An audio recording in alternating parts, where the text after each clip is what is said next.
రమ్య, ప్రియ ఒకే పాఠశాలలో చదువుకునే అత్యంత ఆప్తమిత్రులు. చిన్నప్పటినుంచే ఇద్దరూ కలిసి అన్నివేళలా ఉండేవారు. పరీక్షల సమయంలో ఒకరినొకరు సహాయపడటం, విహారయాత్రలకు కలిసి వెళ్లటం, ఆనందాన్ని పంచుకోవటం, ఇలా వారి స్నేహం అందరికీ ఆదర్శంగా మారింది. ఒకసారి ప్రియ తీవ్ర జ్వరంతో బాధపడుతూ ఆసుపత్రిలో చేరింది.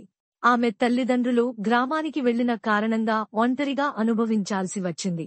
ఆ విషయం తెలుసుకున్న రమ్య చదువును పక్కనబెట్టి ఆసుపత్రిలోనే రోజంతా ఆమెకు తోడుగా ఉండిపోయింది.